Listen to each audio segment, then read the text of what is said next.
the LEB-CAAP program. LEB-CAAP is the Lebanon Civic Action Accelerator program, which is a program funded by USAID and implemented by FHI 360. So as you know, the request for application was posted on the LEB-Madani on May 24. The competition timeframe is until June 23, where you will have to submit your applications. They were at the solicitation workshop and will be posting the Q&A on the LEB-Madani by June 3rd as well. So, today's agenda, we will first start with a quick round of introductions. We will introduce LEB-CAAP, the program. We will start with a little bit of context of why we have designed this crisis management component, the objectives and the approach of the RFA, the application process, evaluation criteria, next steps for shorted list applicants, and then details and tips on how to budget for this proposal, and then we'll also open it for Q&A. We'll have maybe 2 other spaces for Q&A throughout the session. Just to make sure that everyone is okay with us taking pictures, that we might be posting on our social media channels, and if anyone has objections, you will let us know on the attendance sheet. What was it? Yeah. Okay, so first we will start with a quick round of introductions. We'd like to know who is with us in the room. Tell us about yourself, the organization you're representing, and your relevant experience. Yes, we'll pass the mic. We will start first just to introduce our team, the LEB-CAAP team. So I'm Leah Brahim, my colleague, he's the sub-award manager for this component. We have Ala On, our monitoring and evaluation coordinator, Francis Abu Zaid, our chief of party, and Dalia Yais, the activity manager for the LEB-CAAP program, and Naim, the king. Okay, so let's give the mic. Yes, you can go ahead. Hello, I'm Diala Khatir from Lebanese League for Women in Business. We are an organization that work in women empowerment and business development for lady businesses. مرحبا, I'm Tariq Matar from Neopreneur Legal. Neopreneur is specialized in livelihood program. Basically, many value chain we work already. منهم في عندنا الأساسات, financial literacy, كل شيء design, idea stage and growth stage. Thank you. Hello, I'm Naim from Untitled NGO, founder of Untitled NGO, and the Secretary General. The NGO was founded after the death of our friend Karim, and we tackle various problems in society. Thank you. Hello, I'm Valerie Malou from ETA Business School. So we are a business school. I'm a senior program manager. I work in the executive education department that is specialized in executive master certificates and short and personalized programs, training programs. Thank you. My name is Richard Taish. I am the managing partner of Center for Active Citizenship, a consultancy firm. Has been active since 2006 in all what is related to community development. Our interventions range from peace building to non-profit management, so and all in the between. Thank you. Good morning. My name is Zainab Hamoud. I'm here on behalf of Alisar with my colleague Dana. And we work on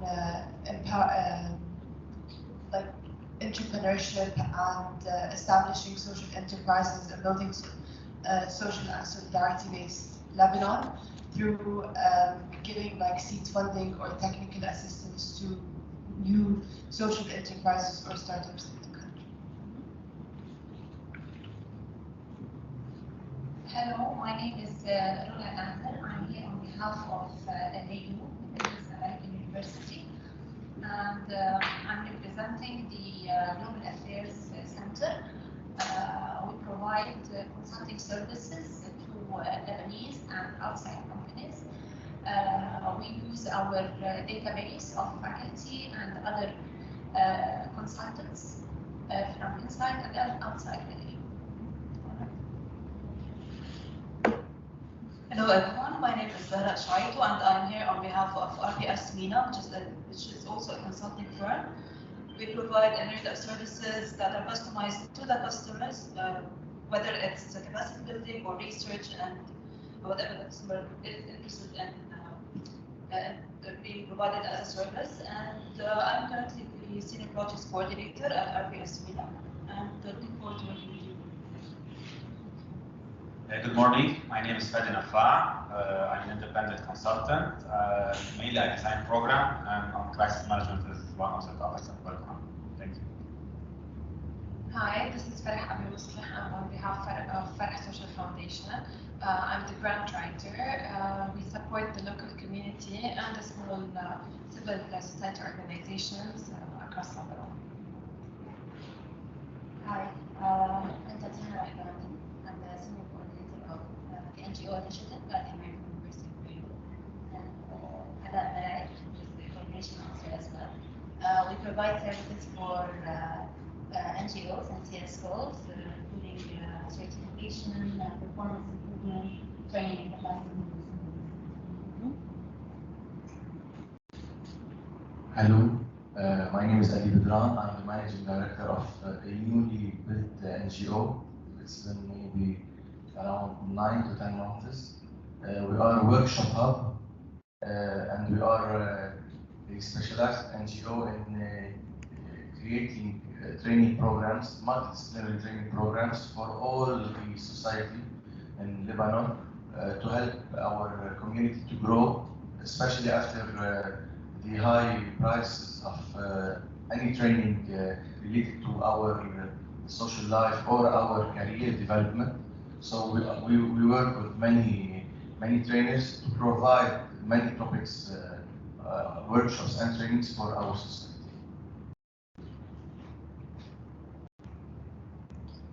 Great. First day I will have no comments. Yes, sorry. Hi, Salim Shmele. I work in environmental science. I am here on behalf of the chair of Fondation Tian at Civic University of Beirut. Our main topics, we work on sustainable development, whether it is on the environmental part, economical part, or social aspect of it. Thank you. Hi, I'm Fadi Haj. I'm on behalf of St. Joseph University. I'm the delegate of the president, of director for continuing education. So we have the center, the professional training center. I'm the director of the center, and we deliver continuing education trainings in all domains, including soft skills and capacity building. And at the same time, I'm the shareholder of the share of Fondation Tian for Sustainable Development. Hello, I'm Miriam Topagno Al-Moussan. I'm working with Mr. Fadi Haj at the CSOs. I'm the business development and communication specialist in the center. Okay. Thank you, everyone. We have a small exercise that we'll be doing in a few minutes, but now we'd like to showcase a very short video just to introduce you to the LEB-CAAP program, and then we'll dive deep into our component. المجتمع المدني كان قادر يلعب دور أساسي بالفعل ليستجيب لاحتياجات المجتمع المحلي وخاصة بأوقات الأزمات، دعوة للإصلاح وتعزيز الحكم الديمقراطي وحقوق الإنسان، واليوم عم يحاول يتغلب على التحديات. لهذا السبب USAID FHR 316 أطلقوا برنامج تسريع العمل المدني بلبنان لدعم المجتمع المدني كل أنحاء البلد. ولنضمن نقدم الدعم المدني استعنا بأكثر من 265 خبير محلي من المجتمع المدني ووسائل الإعلام وشركاء دوليين، بالإضافة ل 448 شاب وصبية من كل لبنان. أخذنا شو سمعنا منه وبنينا مشروع يهدف أولاً لتعزيز قدرات المجتمع المدني المحلي على العمل بطريقة أكثر فعالية وشمولية وشفافة. ثانياً دعم المجتمع المحلي ليختبر ويتعلم ويتبادل خبرات. هالهدفين رح يمثلوا جهات الفاعل بالمجتمع المدني للعمل بشكل جماعي واستراتيجي على الحقوق والإصلاحات الأساسية، وهيك نوصل لهدفنا الثالث. خلال السنة الجاية رح يكون فريق عمل لاب-كاب بإشراك كل المستفيدين المحتملين لتطوير عمل البرنامج، توفير التمويل اللازم، بناء القدرات، والمساعدة التقنية لأكثر من 70 شريك بالمجتمع المدني. خلق فرص للتعلم من خلال نشر الموارد اللازمة، المساعدة التقنية، وتبادل المعرفة لأكثر من 200 شخص فعلي.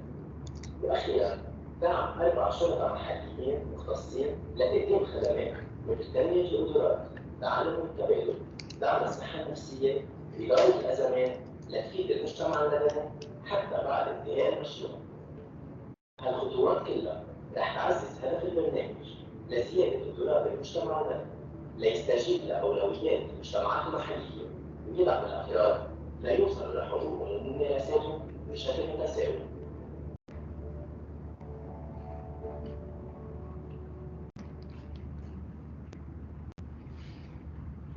Great. So LEB-CAAP is a 5-year program which aims to enhance civil society responsiveness to locally driven demands, to accelerate inclusive rights-based policies, practices, and services.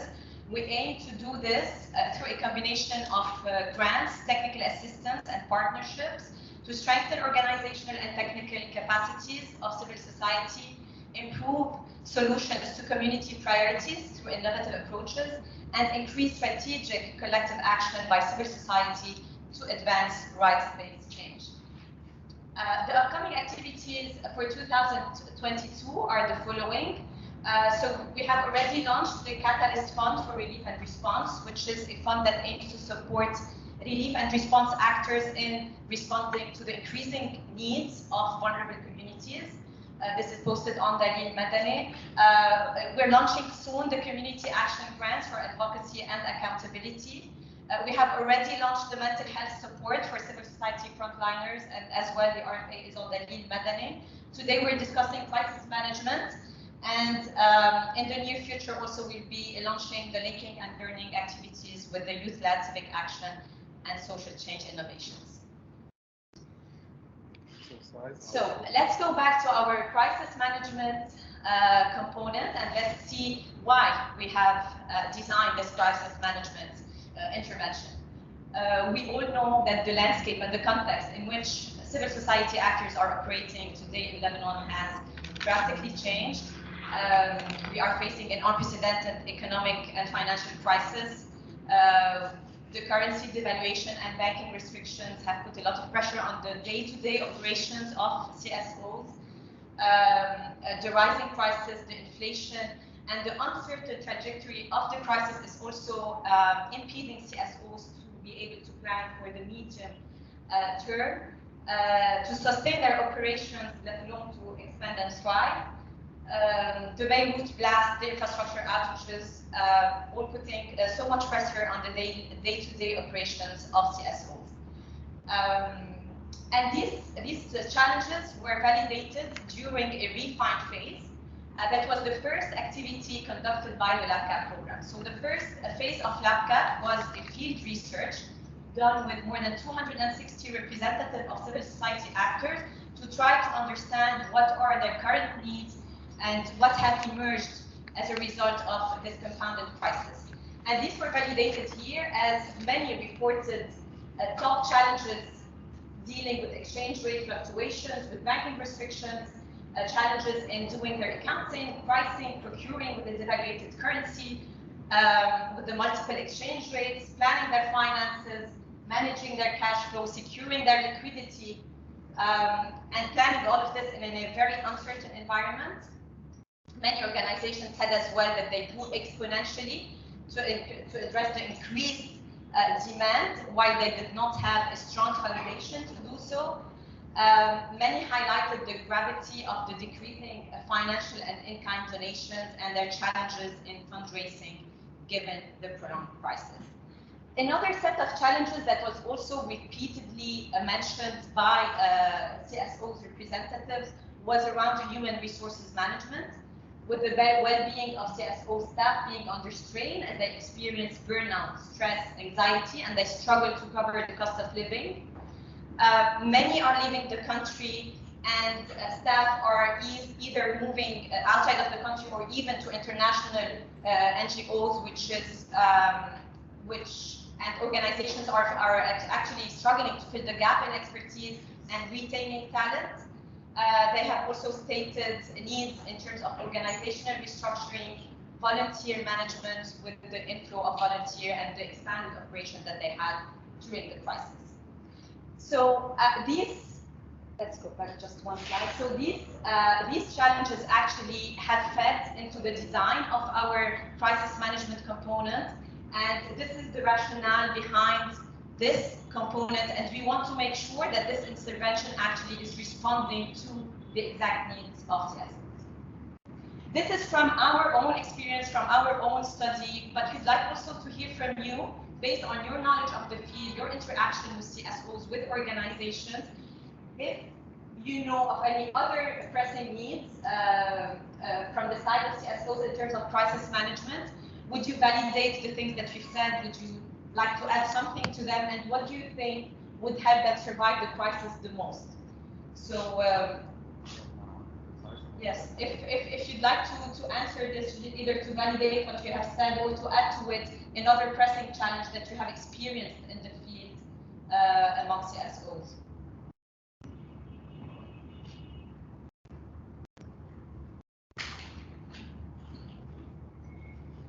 I want to validate one point, and I think that all of the points that you mentioned above are related to the lack of funds and basically money. Because when employees are not paid enough, they will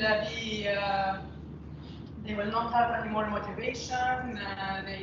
They will be, for example, they have more anxiety, more work, because people will be either, like you said, they will go outside the country, or they will go to another organization that pays in fresh dollars, for example.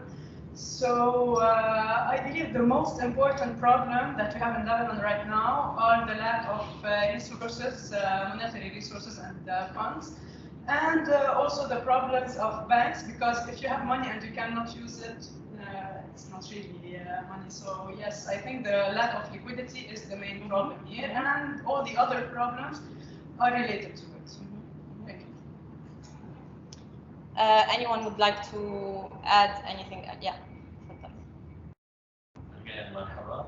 I'll tackle more the logistic aspect with dealing with the financial sectors, not only dealing with money. Yeah. Now we have we're an organization in a growing stage. And then you have a lot of program. After a sudden, you have to spend 4 days per week dealing with banks in order to mitigate all the requirement of NGOs and local NGOs partner in order to achieve a program, specific program. This is taking a lot of huge time, and we cannot raise more specialized people to deal with specific. Technically, you need to adjust some regulations, and no Ministry of Interior to adjust anything. So logistic was dealing, the cost of doing business and logistic to do the business is becoming very challenging. Thank you. Would you like to add anything? Okay, so this is exactly the type of challenges and struggles. Yes, Fadali. No, logistics, the time of doing business. Yes, you need to raise executive, someone to deal with that. You need to adjust your bylaws in the business criteria, and so far, in 1 year, no business criteria to just to accept the criteria and do the action and go on before that. So the time and effort to do the business, to deal with the logistics. Okay, more specifically with the government. Yes, government with banks. With banks. One paper for a lot of say it's taking time. We receive about 2 days that So this is exactly the types of challenges and struggles that we aim to tackle throughout this program. We know that there are some things that are outside of our control, things related to regulations, to banking restrictions, things that we cannot impact.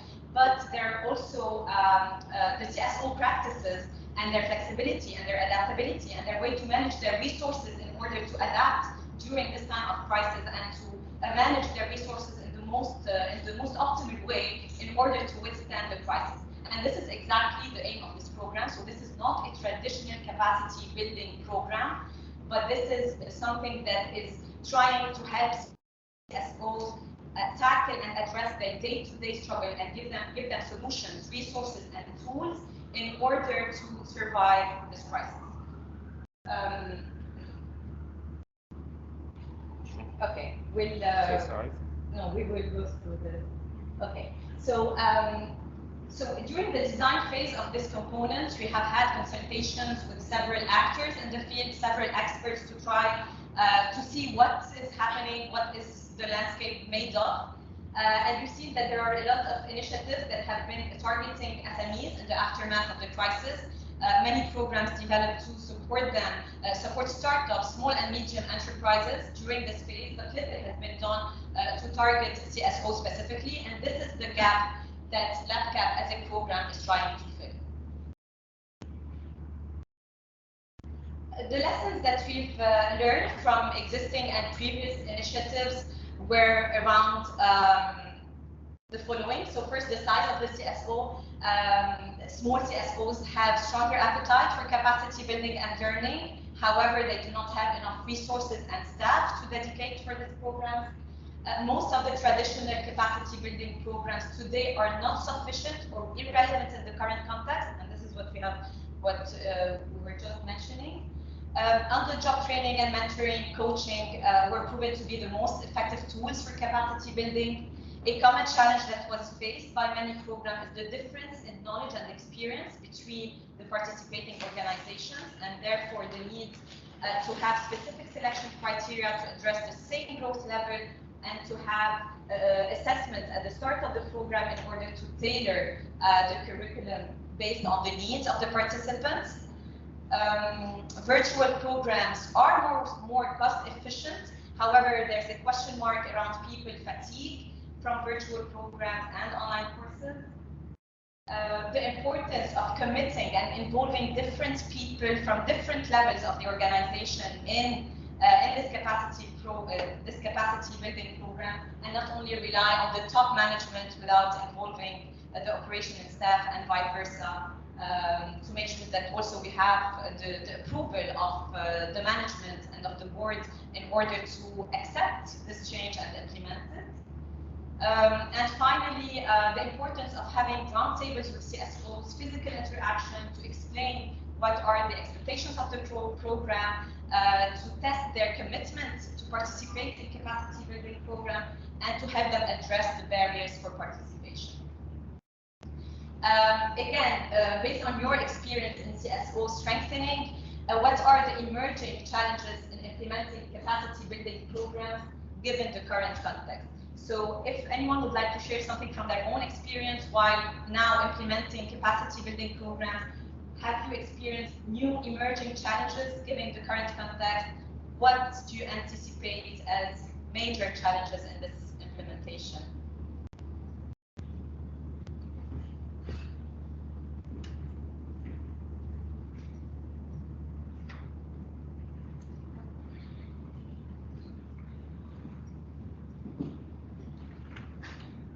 Hello, so I would like to validate the first point where small CSOs have stronger appetite for capacity building. Stronger appetite is very accurate because we at Integrity, we always we have ideas and projects that we like to implement on the society, including youth capacity building and mental health and everything. But as all of us, we have limited resources and also the staff to dedicate because it's all related to the current life that we live, the dollars in the bank and everything. So yeah, it's very true, and it's affecting our job because before this crisis, people everything was normal. We had a lot of projects. Now we are limited to these problems. Yeah, and we'd like the ISO to take the organization that will be implementing this program to take this into consideration as well. So to realize that small CSOs have the stronger appetite, but also to design a program that is light on their workload and that is effective by having one-on-one support in order to have the maximum amount and depth of result in a shorter time or dedication from staff as much as possible. Anyone else like to add anything? Thank you. Just I want to share my experience because I design and deliver trainings and capacity building since many years. And I think it's not related to the crisis, but usually participants are very satisfied by the end of the program, but they don't apply. So we are not developing real skills in these capacity building programs. So in my opinion, the problem is in the design of these programs, because the idea of coaching and mentoring and designing a program with trying what we learned in the training and then come back and then the follow up, this is a very important issue in the design of these programs. Agree, and you will see that the exact methodology and the design of the program will be suggested by you because you are the experts of capacity building. But what we'd like to see is this a combination of training and one-on-one support, because this is where you have the most valuable result. So we would like to see in the methodology a coaching and one-on-one component. Anyone else?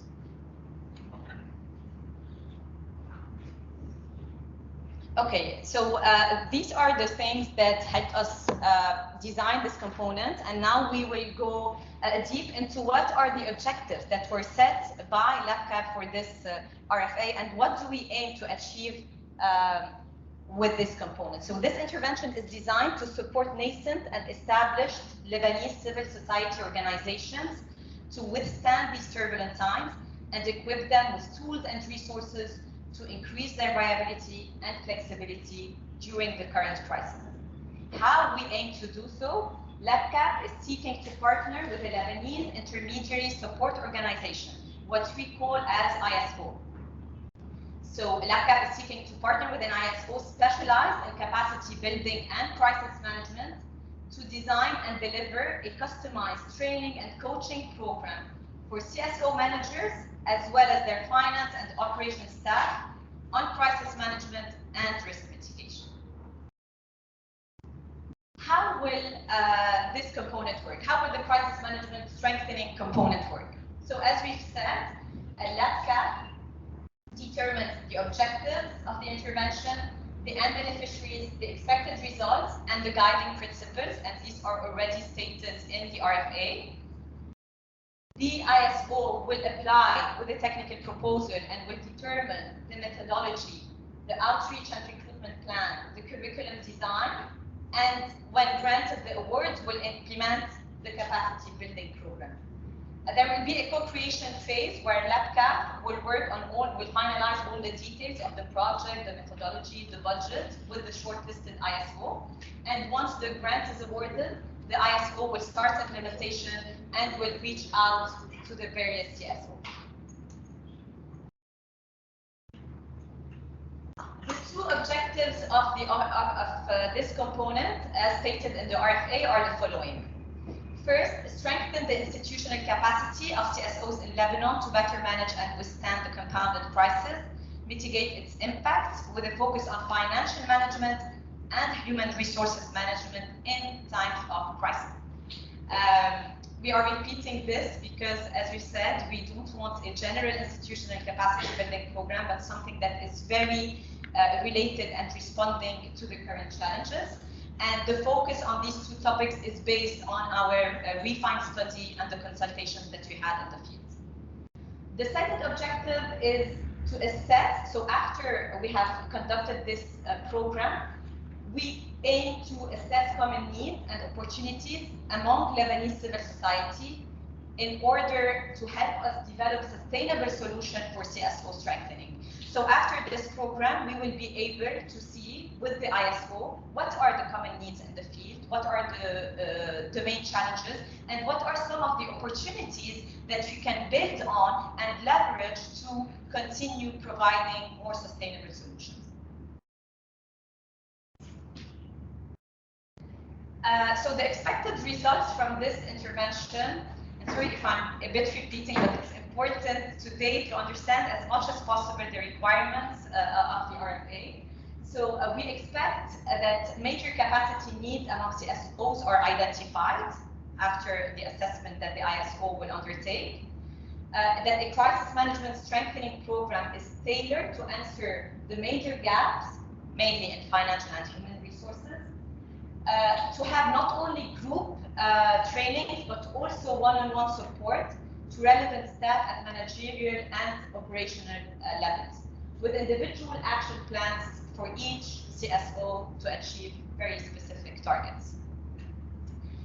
And the design of this, as I said, will be mentioned by the ISO. So how will you design the different components of the program? Will we start in a training, in a group setting, and then some CSOs will be selected based on their needs to go through a coaching program? This entire design will be suggested by the ISO in their technical proposal. We are not saying to go into any of the directions, but to say that you will be advising on the most effective direction in order to support as many CSOs as possible, but also maintaining in-depth results for each CSO. So the outcomes of this program, we expect that by the end of this program, CSOs will have more robust financial systems to withstand the crisis and increased capacity to retain talent and grow healthy teams during this crisis. CSOs have increased access to tools and resources that will allow them to work independently during this program and also beyond the time frame of this program.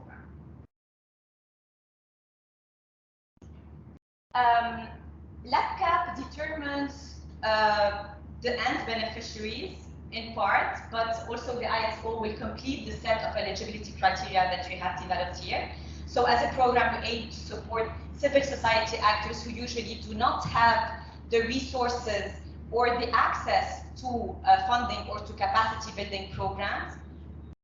We'd like the CSOs to be legally registered, to have at least 5 employees, to be in operation for more than 2 years, and to have a proven social, economic, humanitarian, and environmental impact. This is the minimum set of criteria for the end beneficiaries, for the CSOs, but also based on your methodology, on your design, we expect that you would either agree to this or expand it with a more complete set of eligibility criteria that will be also approved by LEB-CAAP.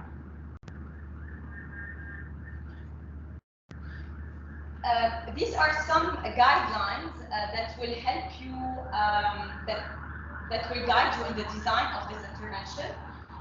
So first, the ISO will be responsible of the outreach and the recruitment of the CSOs. And we expect you to explain in the technical proposal what's your plan for marketing the intervention, for doing the outreach, and whether you have any geographic focus.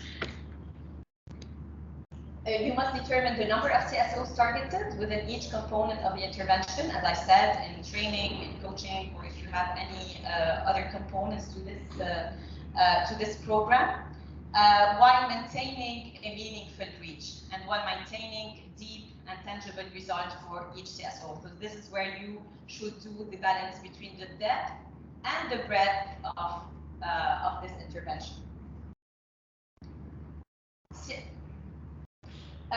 You can, in your methodology, have a geographic focus if you have a strong justification of why you want to focus your program in a specific area, but you should also provide a very strong justification for this focus.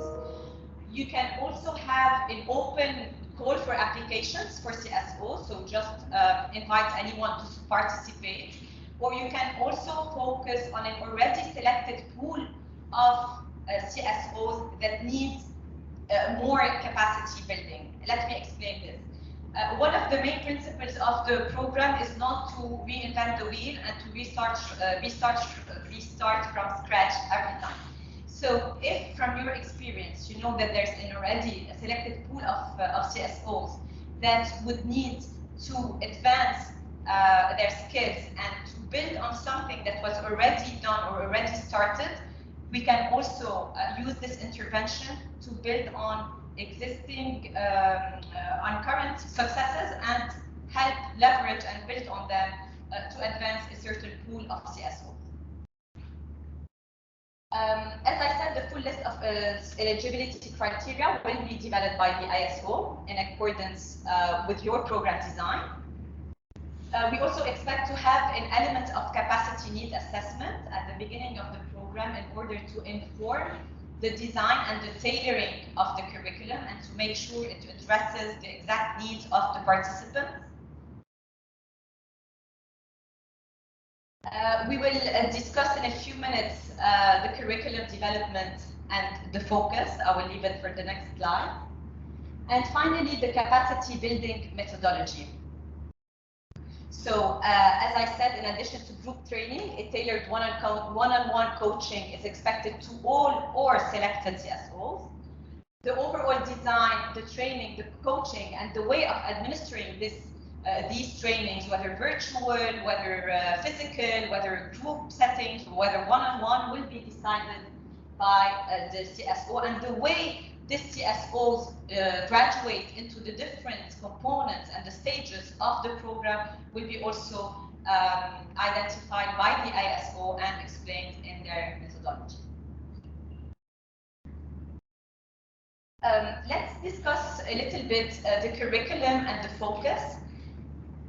So we expect that we will have we will start with an introduction about crisis management framework, just to explain the main principles of crisis management, the mechanisms, what is a mitigation plan.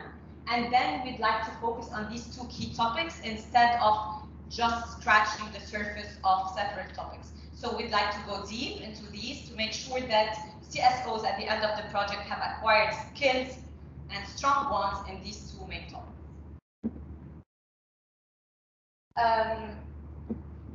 The design of the curriculum will be the responsibility of the ISO. You will be saying what are the subtopics that would make up your financial management course or component and the human resources component. These are only examples that we have provided based on the needs that we are seeing in the field. And everything here, as you can see, is related to this current crisis. This current crisis is not, I mean, it's the first of its kind, I think, in history and anywhere in the world. So we need this this curriculum to be actually addressing this current crisis, the cash flow management, risk mitigation, pricing strategies with a devaluated currency, resource mobilization, alternative sources of funding for CSOs currently operating in Lebanon.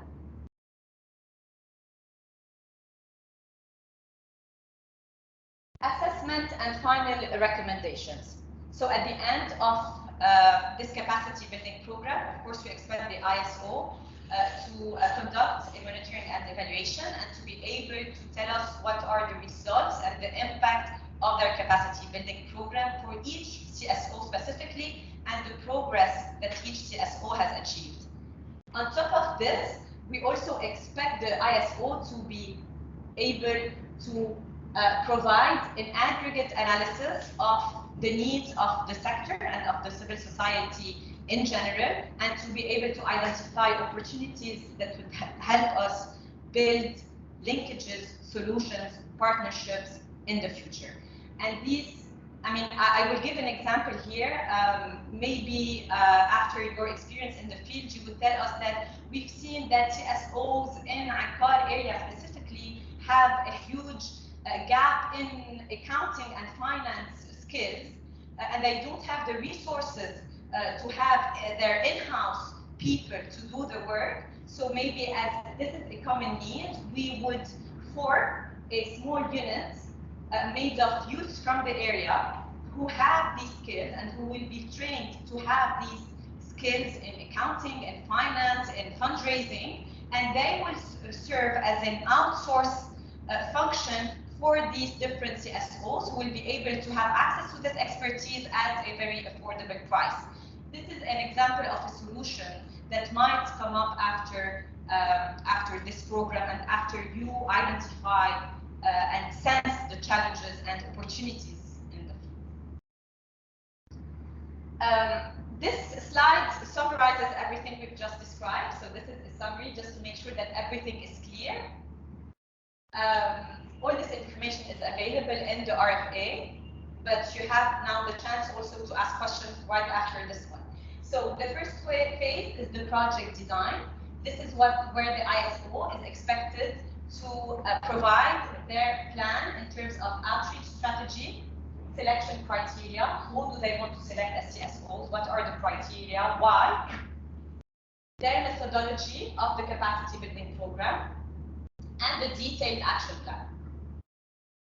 Once this is approved by LEB-CAAP, they will move to implementation and they will be responsible of actually doing the outreach, selecting the CSOs, recruiting them, and making sure that they select also the CSOs that have the commitment to remain committed throughout this program. We know that capacity building programs that do not have a financial grant attached to it might be more difficult to attract CSOs to participate in them and to commit throughout the duration of the program.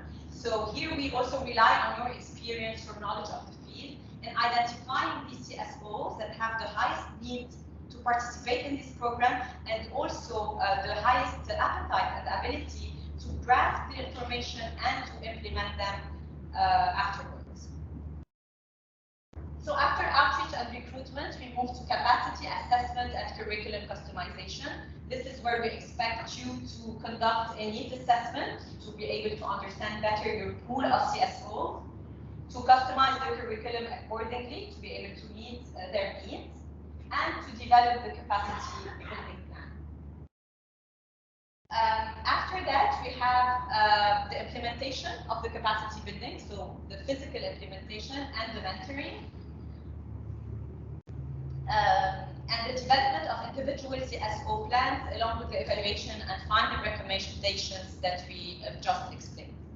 So this is the overall plan. This is what is expected from the ISO. All the information are available in the RFA, but please, this is the time where we need to clarify as much as possible the requirements. And if you have any questions around this part, now is the time to ask them. And before we move to the next part, where we go more into the technical details with Brahim, and we have another Q&A session for the technical part. In terms of design, rationale, objectives, and approach, do you think it's clear? Do you have any questions? Yes. What's the time frame? So the time frame of the intervention is 12 months. This is what is said now in the RFA. Unless there is a need to extend for a particular reason, of course, if this is justified, this can be extended. But the time frame of this RFA is 12 months. This is the program.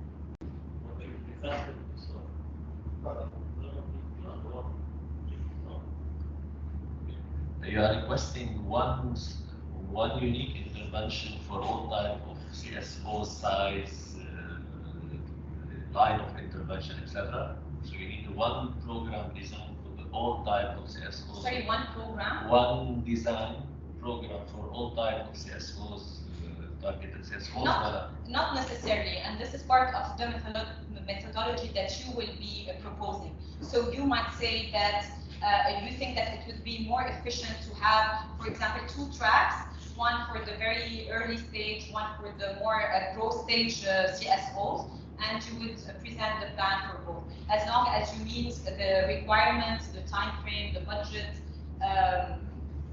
this can be accepted, of course. What you presented is very clear to me. But I have one question. Is there a target number of CSOs that will be reached under this program? Do you have a target? Okay. So there is no specific target number of CSOs. However, there is a certain time frame, a certain budget, and certain objectives that need to be achieved. Now, the target number of CSOs will depend on your methodology. We know that a virtual, for example, program might reach many more CSOs compared to a physical program. And this balance, as I said, between the number and the depth of the results will be suggested in your methodology. And in our evaluation criteria, you will see in a few minutes that we will be assessing both. So we will be assessing the width of the outreach and how many CSOs we have reached during this program and how efficient our resources have been used to reach this number of CSOs. But we also value a lot the depth of the result and the impact of our program. So this balance is your proposal.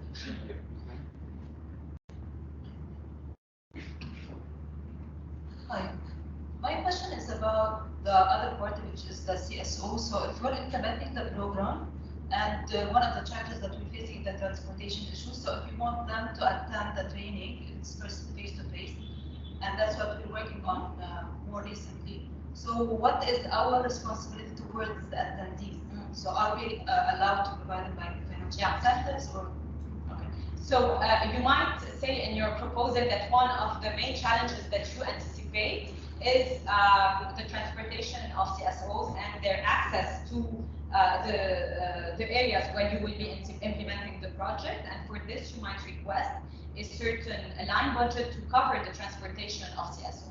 So this budget will be used to address these challenges that you might anticipate in the field, and this can be covered.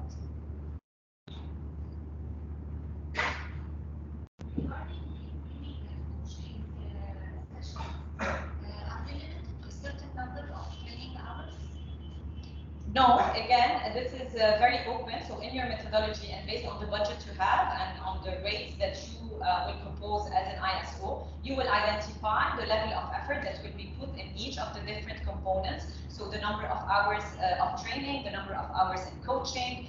So this will be proposed by you based on your budget. There isn't a set number or a required number of hours or level of effort.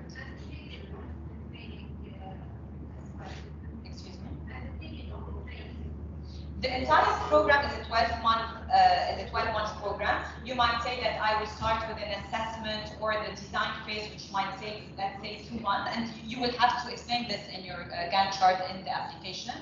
You might have a first phase of training that you would specify the time frame for it, and then you might say that some or all of the participants in the training will graduate into a coaching program, and will also be specifying the hours of this coaching program. So this is really the responsibility of the ISO to provide us with these details based on their experience and their knowledge and of the field and of what is most effective in achieving the results.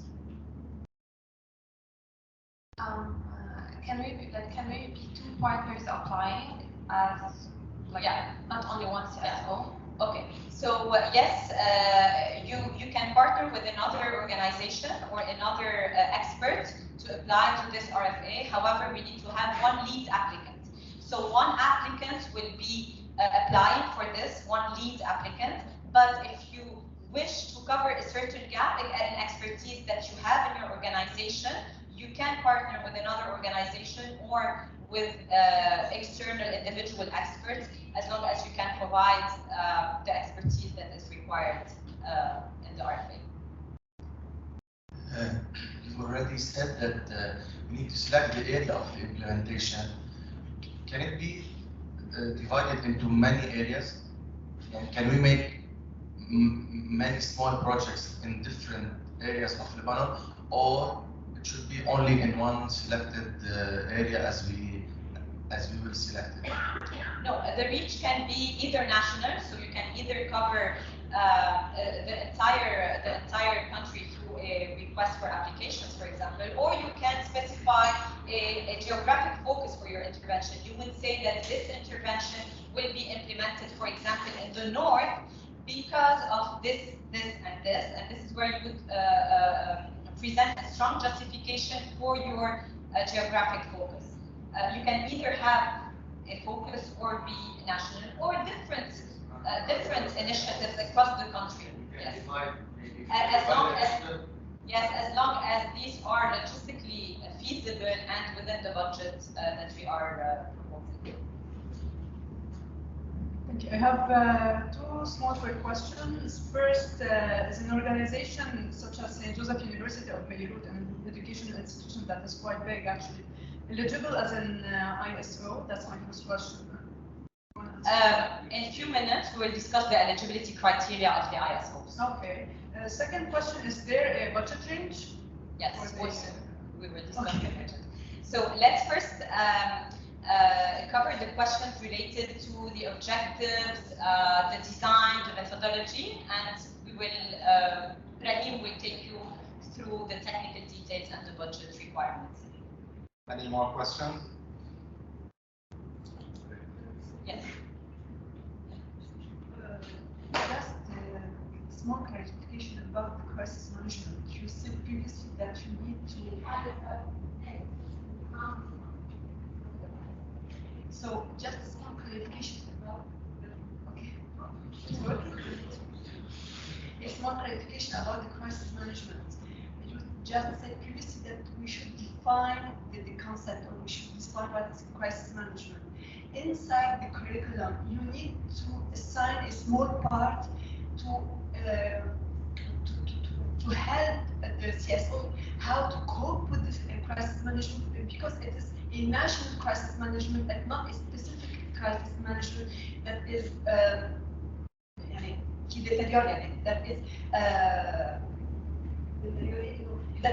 crushing the image of the CSO. So just can you give us a small clarification?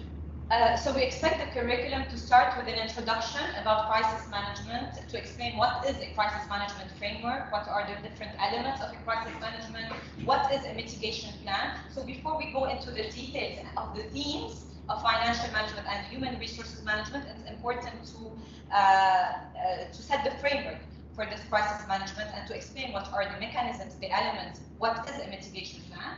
And after this, we will go into the details and the more thematic focus around these two main themes.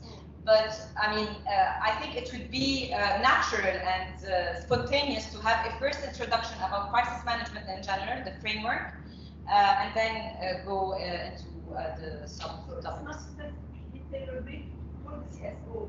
It's a global one, and we focus then on financial and the HR. Exactly. I would like just to give three small comments. First, please كلنا بنحكي عربي بعتقد هون، سو إذا حدا بيحب يعبر عن حاله بالعربي ومش بالإنجليزي بيرتاح أكثر يعبر عن حاله، بليز ما تكون اللانجوج هي بارير كرمال نقدر نحكي. فإذا بتحبوا تحكوا أي شيء بالعربي فينا نترجم، وبعتقد كلنا بنفهم عربي. سو خلينا نعبر، المهم إنه نعبر قد ما فينا عن حالنا ونسأل الأسئلة. Three other comments I want to say, just clarifications actually. So بس أفسر شوي هون عن جوابا على السؤال. A crisis management framework نحن عم نحكي مش يعني in absolute crisis management. نحن عم نحكي in the context of a CSO in this current crisis. So بس اللي عم نقوله هون انه ما رح نفوت بالديتيلز اوف ذا فريمورك، لانه بنعرف انه الفريمورك معموله من عده elements من عده aspects. So what we would like the ISO to do in this training is to introduce the crisis management framework, to explain the different aspects, the different elements, the different steps, the different roles and responsibilities of the team in this crisis management framework. But we'd like them to go deep into just these two topics لانه مثل ما كانت عم تقول كمان يلي سالت السؤال انه في so many other aspects to a crisis management framework. وصح في عنا even the psychological aspect, the governance aspect. What we are focusing on here are these two aspects, but we need to frame them in the crisis management framework that we will be introducing and explaining first. هيدا أول نقطة. ثاني نقطة in terms of HR. ما عم نحكي عن the general HR، يعني ما عم نحكي عند the traditional human resources management. اللي عم نحكيه هون هو how to motivate staff in times of crisis, how to maintain leadership roles, how to communicate with your teams in times of crisis, how to align teams, how to help them overcome the burnout that they are going through, to provide the support that they need to have during the crisis. So it's not a typical HR, it's more of leadership and communication with your team in times of crisis and ways of managing a team during these times. An example is, for example, virtual programs. كلنا نعرف انه من وراء الكوفيد ومن وراء حتى the high expenses, the high operating expenses كثير من الشركات وكثير من CSOs they are adopting hybrid models. They are asking their staff to work remotely. So for this to actually happen in an efficient way, the leader of the CSO must know how to manage team virtually and how to do virtual and remote work efficient. So this might be part of this HR component. So this is the type of HR training that we are expecting, and that the one that will be also supporting the financial management side. So maybe هيدا القرار انه to go virtual and to work remotely, it is maybe one of the strategies that the management has taken in order to maintain operation while reducing costs. So this is the interaction with complementarity, and this is why we have selected these two topics, because we believe that they complement each other, and we should make sure that we are providing ways in terms of financial and HR management to better withstand the crisis. So just to clarify the focus, a third point that I would like to clarify, and someone asked if we can partner with another organization. Actually, we encourage these partnerships. We encourage you to partner with another expert, with another organization that is present in the room. We might see that an academic institution might partner with another academic institution or with another service provider. So we encourage these because we believe that everyone has their own value add, and if we merge forces, we can have a better approach to this program. So of course, partnerships are encouraged. يعني إذا بنشوف إنه في gap in expertise, الأحسن not to compete with another service provider, but to ask them to partner and merge forces to apply the holistic approach. So these are the three clarifications, and now we will go back to the technical part. Sorry, can I interrupt for 1 second?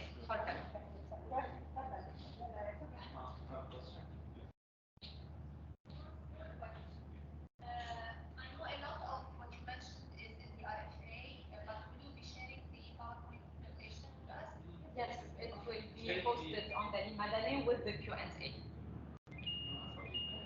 Sorry, yeah.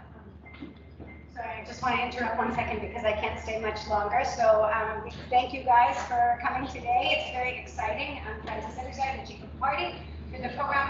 I just wanted to mention another initiative, kind of a sideboard. I'm changing the subject, apologies. But some of you may have heard of this Civic initiative, working on the aid localization framework. So we are also working with them around a capacity strengthening framework for this. So we are going to take the liberty of sending you all this survey that the Civic task force is working on to assess the supply side of capacity strengthening. Okay, so again, towards this national framework for localization of civil society support, there will be a series of questionnaire surveys targeting different stakeholder groups, including bilateral donors, international implementers, intermediary support organizations, freelance trainers, consultants, experts who are providing that technical support for capacity strengthening, as well as CSOs who are delivering training to other CSOs as well. So we will be sharing your emails with the task force, if that's okay with all, and welcome you to complete that survey. And then it will be followed by some specific focus groups with the different targeted stakeholders, and then a validation workshop on the sample, the draft framework.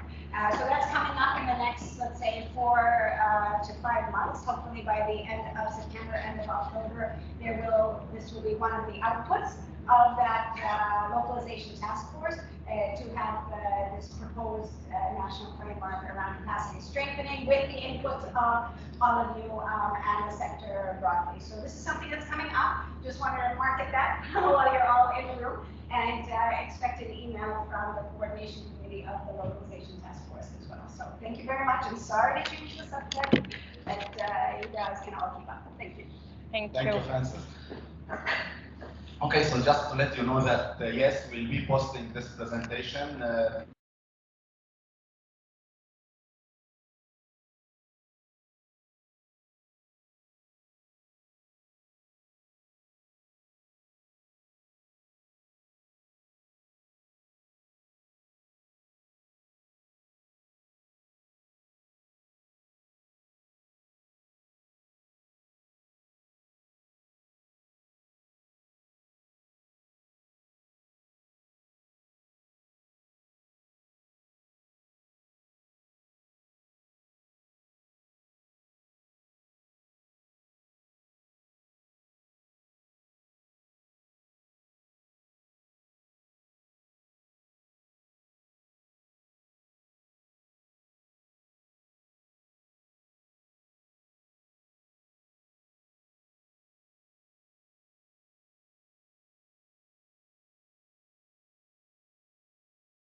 Receive your applications, we will conduct our eligibility check of your applications, and we will have a grant evaluation committee to evaluate your proposals as per the evaluation criteria that you see after this.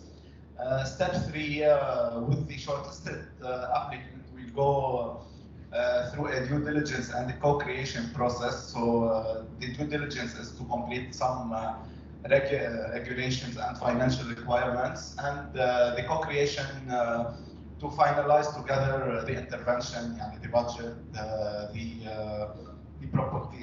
implementation process itself. And the last step will be the award, the grant signature, and of course we have more workshops together, and then the final step is the closeout. How can you apply? You can apply by completing the online application form on the portal and submit the required documents.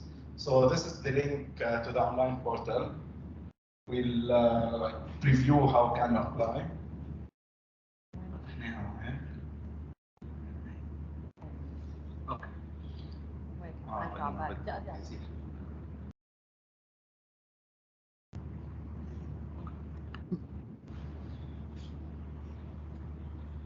Okay, so this is the submission form, which you have to fill the required information in: the name of the organization, both in English and Arabic, address of the organization, website, email, name of the director, name of the signatory of grant agreement, title of the signatory, email of the signatory, mobile number of the signatory, information about the project, the proposed title, the proposed duration, the total amount requested.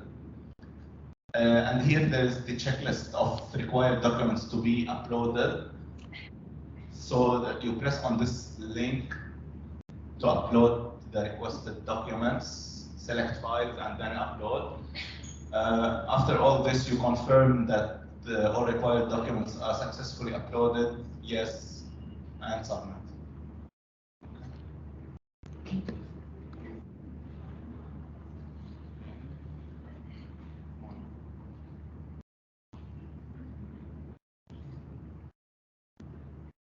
Checklist of required documents.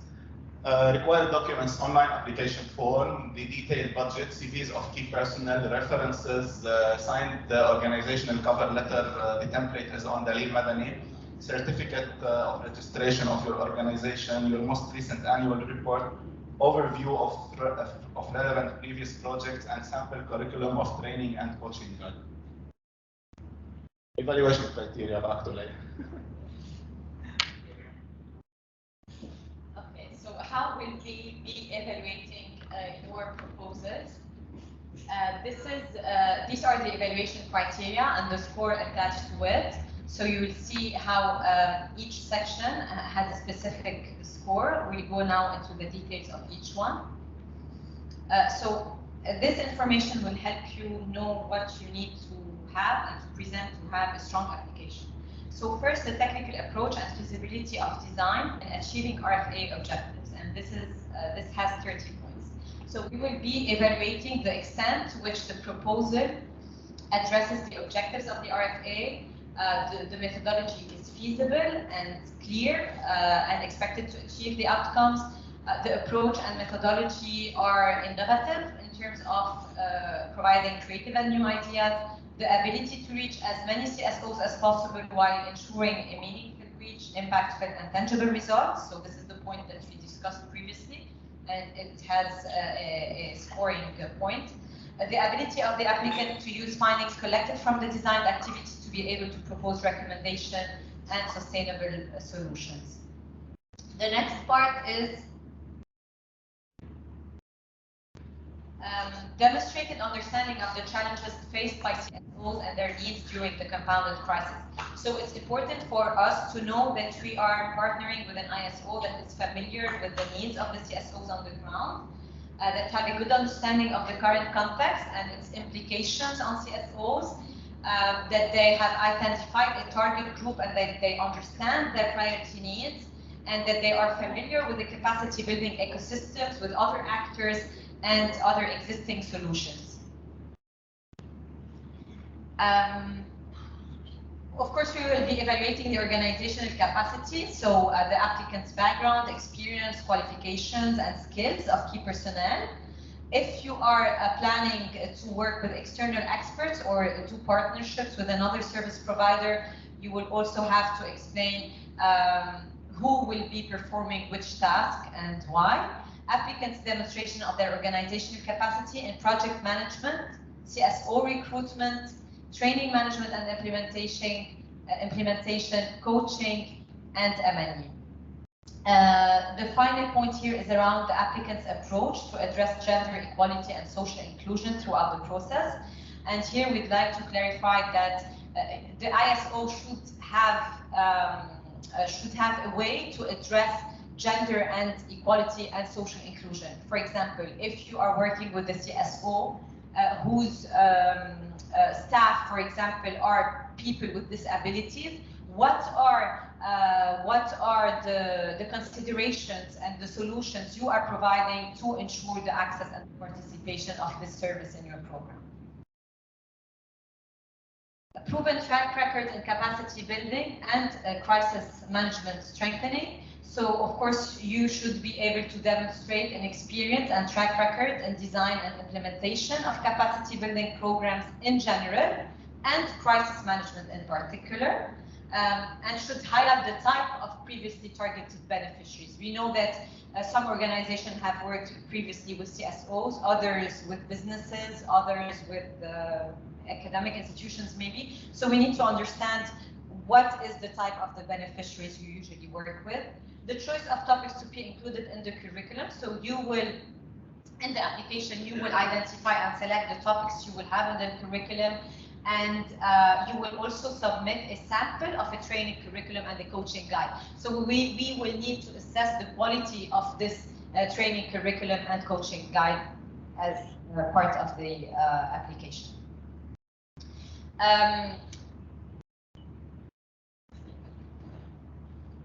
So we will go through the application questions. So you will see that also on the Dalil Madani post, you have the application guidelines. No.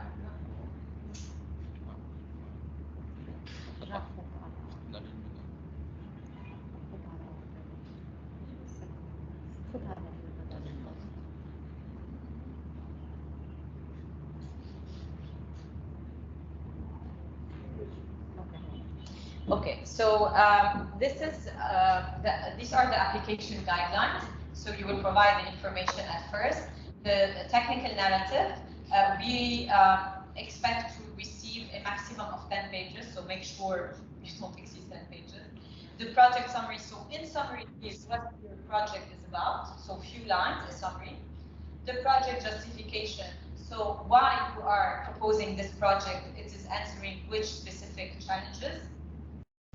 And in your opinion, what are the priority areas of crisis management strengthening that would affect most the ability of CSOs to navigate the crisis? So this is where you provide the rationale and the justification of your project. In this section, you explain the project goal, objectives, and expected results. So what will you achieve? And here is the methodology. So how you plan to achieve. So first, you should describe your methodology in terms of how are you going to provide this capacity building in financial management and HR management? How are you going to select the CSOs and why? How are you going to reach out to them, to recruit them, and to make sure they stay committed in your program? Provide a brief description of your curriculum. So how do you plan to design your curriculum? What are the main topics that you will cover? What are some of the tools and resources you plan to use? Your approach to crisis management strengthening, you might say that I would start with a pool of CSOs, do with them the following activities, and then select from them another pool and do another bunch of activities. So the entire approach to capacity building will be explained here. How do you measure your results? What are you providing the CSOs in terms of tools and resources for them to be able to use them beyond this program? What are some of the challenges that you anticipate in your implementation, and how would you face them? The final question that is around gender and inclusion that we just mentioned. So what are the considerations that you will be taking in terms of inclusivity of persons with disability in the training and coaching process? So as you can see, these are the questions that are related to the evaluation criteria. So by answering these questions, we will be able to evaluate the applications based on the different sections that we just covered. You will have to explain your background and past performance in terms of your major accomplishment in capacity building, and focus on crisis management in particular. It's very important that you focus not only on capacity building in general, but to show us where you have worked on crisis management. How will you manage the project? So who are the key trainers, the key coaches in your organization, and whether you plan to partner with another organization. And here was where you provide us with the work plan. This is a Gantt chart where you will be describing the activities per month. So as said, we are expecting the program to be over 12 months, and you will be explaining that, for example, design will take this amount of time, outreach and recruitment this amount of time just to see how you are planning the time frame of your activities. And you will also be attaching the budget. So now Brahim will take you through the budget. It is another required document to complete this application. All of these questions should not exceed, all of these answers to these questions should not exceed 10 pages.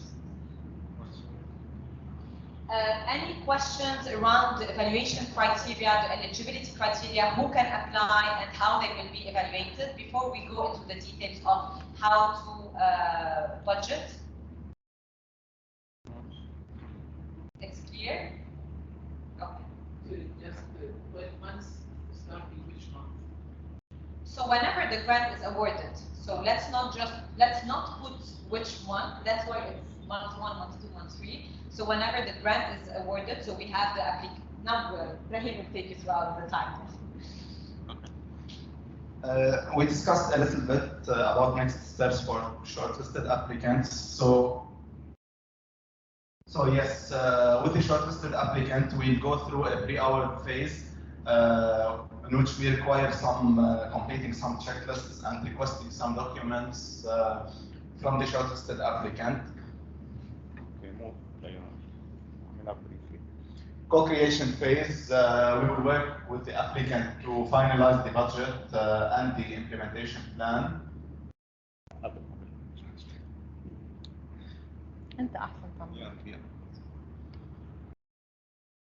Applicant will be requested to revise their proposed project description and budget document.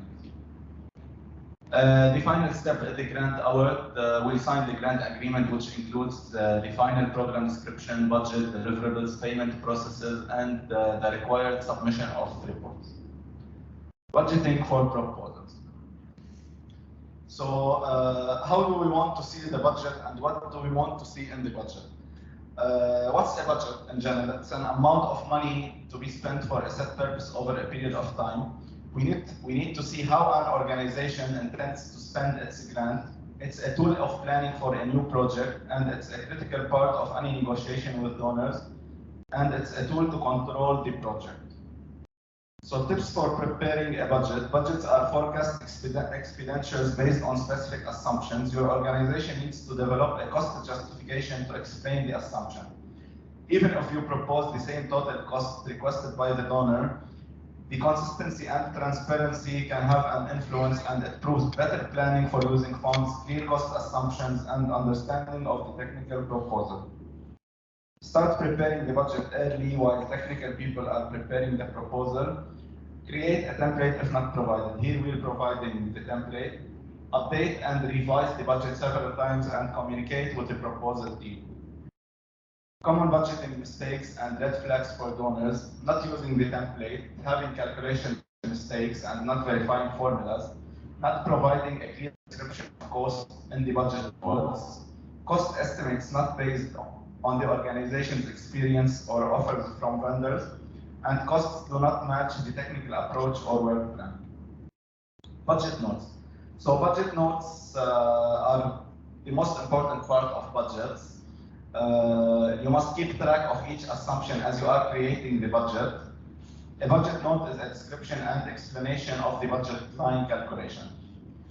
Budget categories. So we have 7 budget categories, which we will see in the budget template now: salaries, consultancies, fringe benefits, travel and transportation, equipment, project operation expenses, and other direct costs. We'll go through budget categories now. I'll try to preview the budget with this slideshow.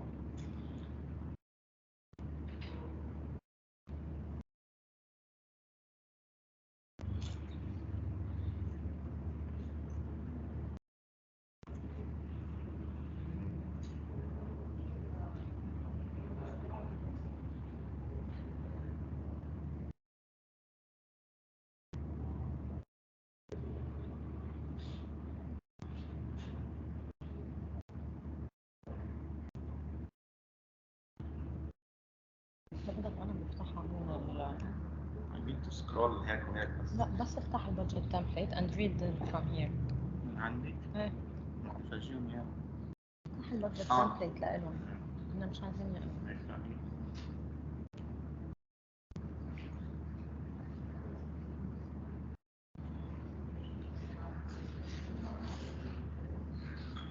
Okay.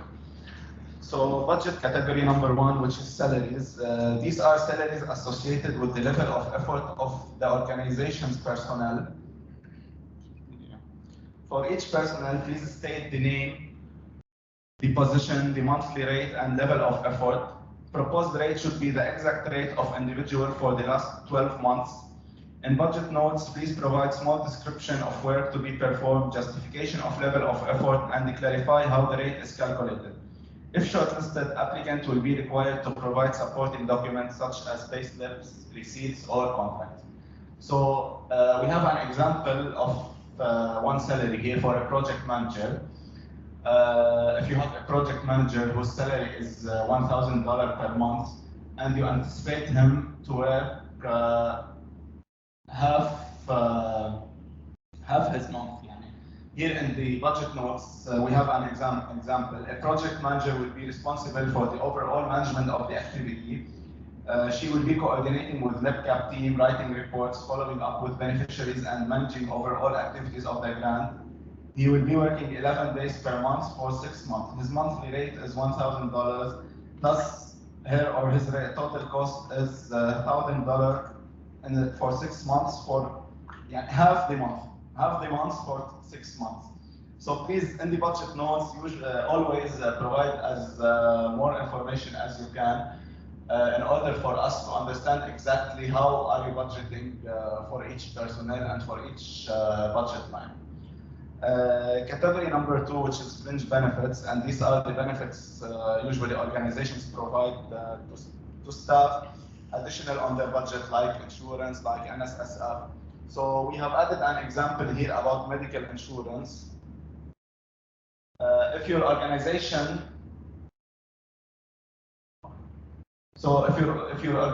has a total of 10 employees and you pay $3,000 monthly for the medical insurance, then you'll have to calculate the proportion of your staff working on this intervention in order to come up with the medical insurance that we should cover for you.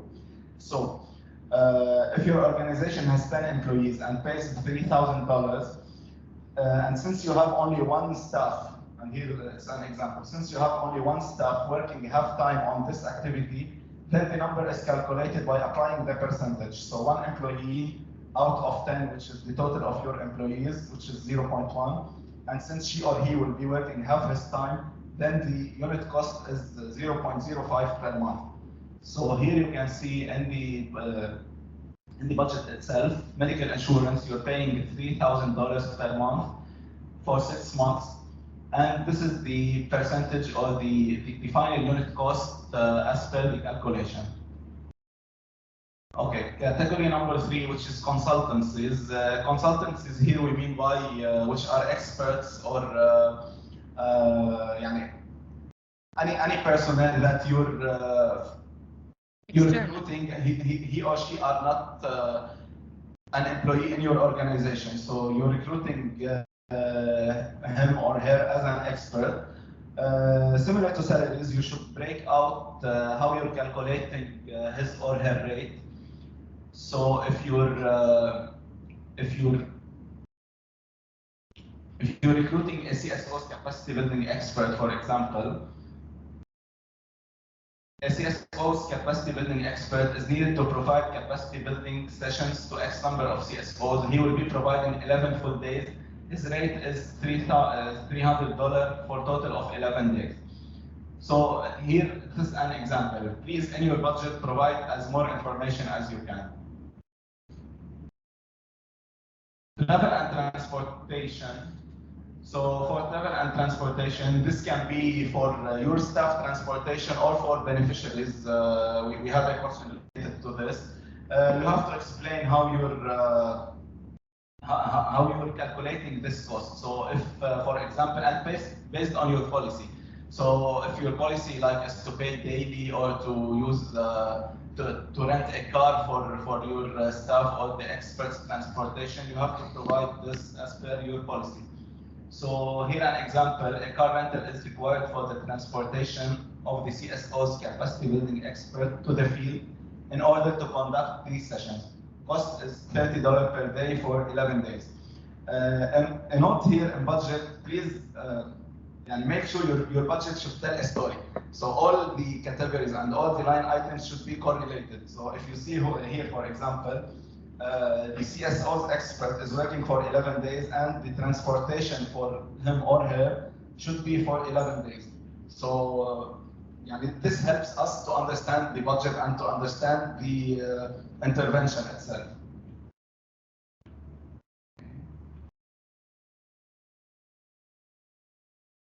Equipment.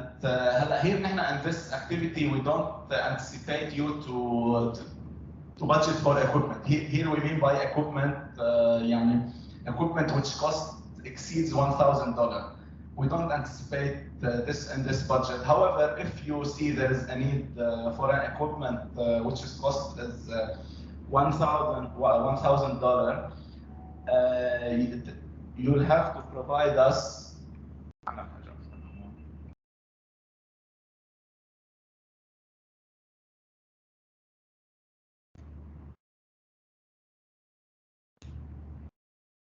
With this selection matrix. So you'll have to get proposals from 3 vendors for this equipment or for this service that you're requesting and provide us quotations as supporting documents.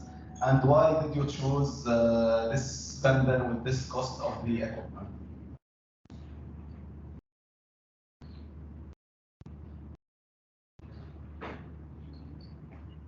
Okay, so category number 7 in budget is the project operation expenses. Here, these are the expenses related to implementing the project. So, for example, for the sessions, for the trainings, venue rentals, refreshments for attendees, etc. So if you're renting a venue for in region X for 4 days and in region Y for 4 days and in region Z for 3 days, and here the total is 11 days, which is the same total of the capacity building expert. Please provide the cost of venue per day and the calculations accordingly.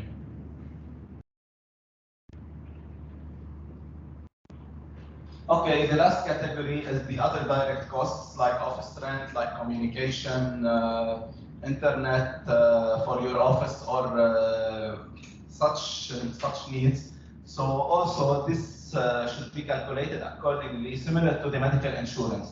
So if you're paying $1,000 per month, then the proportion of rent that we should be paying for you is the same proportion of the medical insurance. Since you have one employee only working half day, you have to calculate the rate accordingly.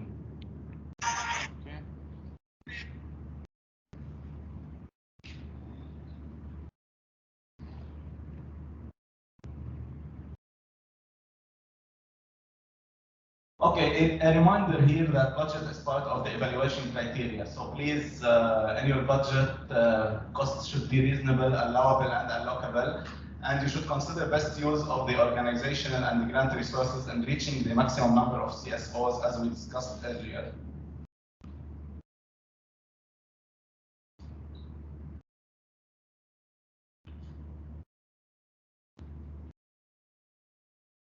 Budget review checklist. This is a checklist you can review once you are done with your budget to see if you need to revise anything.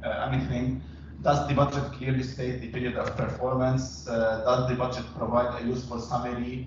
Are notes and explanations included? Is the budget linked to goals? Does the budget contain an appropriate level of detail? Is the budget accurate?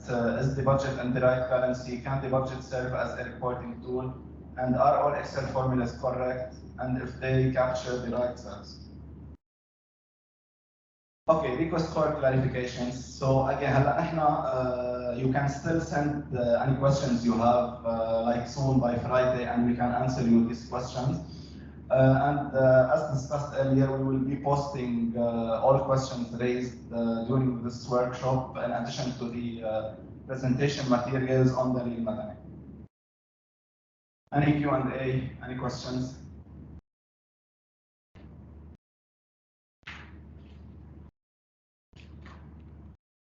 At some point in the presentation, there was mention that the reports will be monthly. Is that fixed? This can be discussed. Okay, is there a template for the report or it's up to us? We can provide you with templates for reports. Some USAID funded projects have a maximum daily rate fixed. Do we have this? We still didn't apply any fixed daily rate. We can discuss this with the shortlisted applicant at a later stage.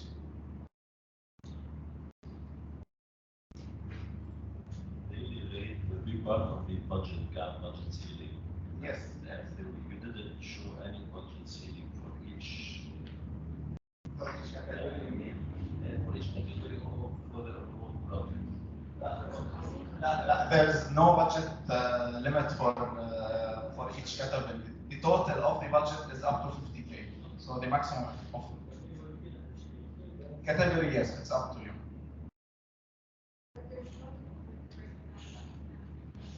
I mean, no limits in the budget. Only the ceiling is the limit. Any more questions? Co-financing, is it a criteria of selection? The co-financing from the institution. Cost sharing. Yes. No, it's not a requirement under our program, but you can. It's up to you if you'd like to contribute. Any more questions? No more questions related to budget, questions related to the application process, evaluation, the overall objectives and approach. Okay, great. So we're happy this is clear now. If you still have any questions, please make sure to send them by tomorrow. We will be posting the answers by June 3rd with this presentation, and we expect to receive your applications by June 23. And as we've said, we encourage you to partner with people in the room, to partner with the outside organizations, experts, to make sure we provide the best quality and expertise to the CSOs. Okay, thank you so much for attending. Yes, please make sure before you leave to scan this QR code and to fill out the post-workshop form. Thank you, and looking forward for your proposals. Thank you.